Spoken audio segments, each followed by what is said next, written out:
So thanks for joining us today. I am often thanked as I walk around the community and at airports and at doctors' offices for my service.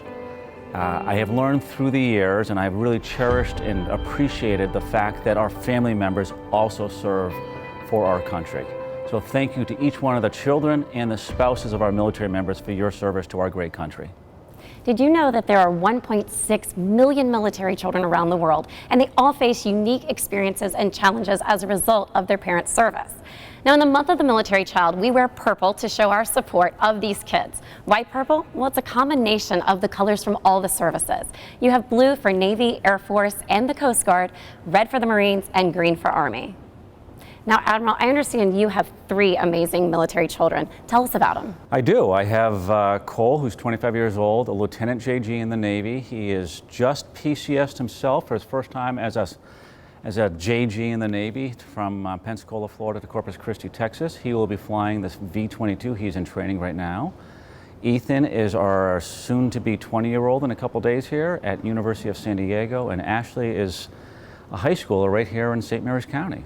So I have 2 military children of my own. My husband retired after 24 years in the service in 2018. So I have a daughter who is just turned 12 this month. She is a middle schooler at Leonardtown Middle, and then I have a son who's 6.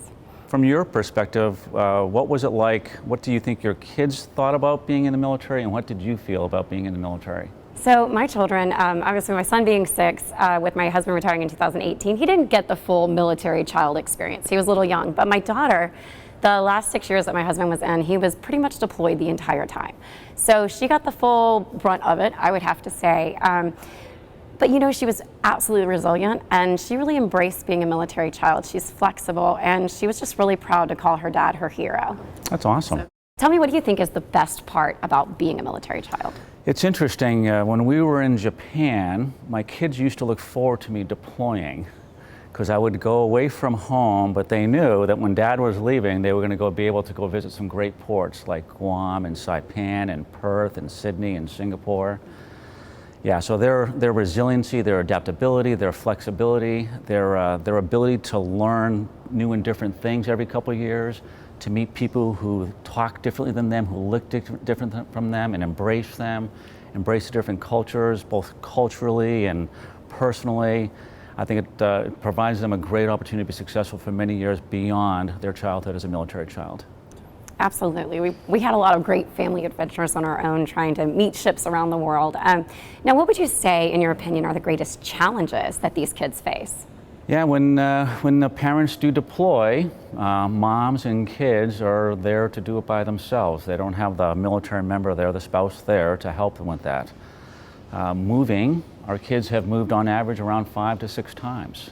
So Cole, Ethan, and Ashley have all moved multiple different times, multiple different schools, new sports teams, new doctors, new friends, new houses, new environments. That has always been a challenge. But you mentioned the resiliency and their adaptability, and that's why I'm so proud of my kids. I know you're proud of your kids for their adaptability and resiliency. Absolutely, and you know, to get over those challenges of having Dad deployed, we would do fun things like we made a flat daddy and a life-size dad who we took around all of our adventures together, and so that became a really fun thing. But one thing my daughter and I decided to do was every morning we wake up with a smile on our face, and even though now she's in her preteen years, she still wakes up with that smile on the face, and I think that's a lot to do with that resiliency she showed as a military kid.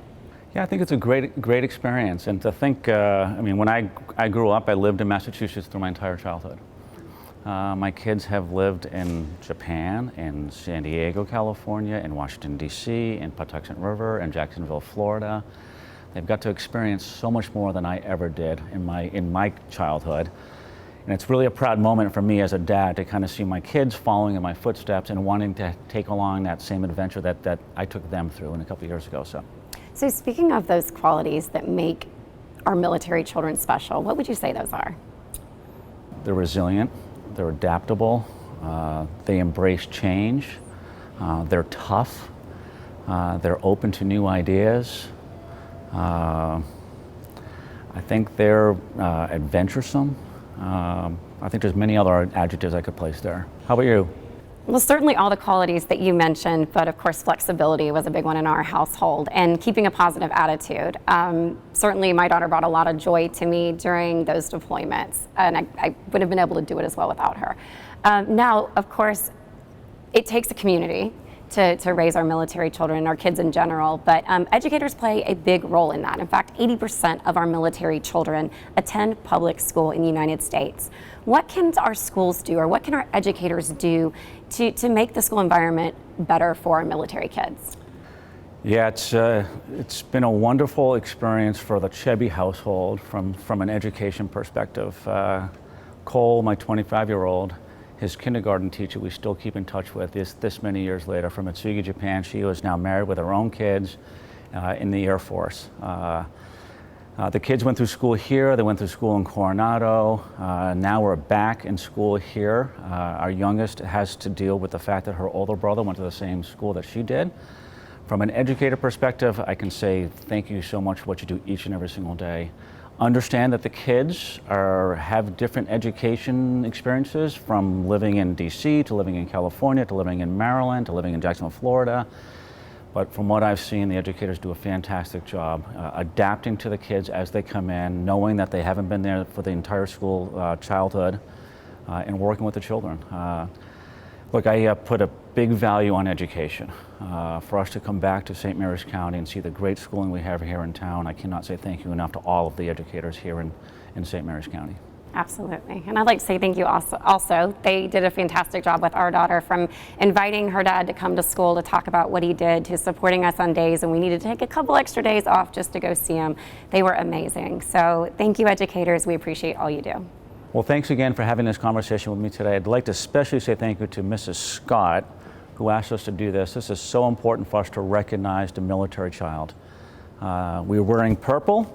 I think that's part of my uniform, at least for today. As I look out to the spouses and to the children of our military members, I say thank you for what you do each and every single day. While the military members often get recognized and thanked for their service, I want to say thank you for your service to our country. And don't forget to purple up this month in celebration of our military children. Thank you.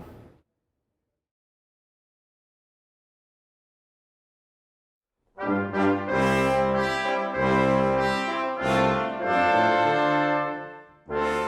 pledge allegiance to the flag of the United States of America and to the republic for which it stands, one nation, under God, indivisible, with liberty and justice for all.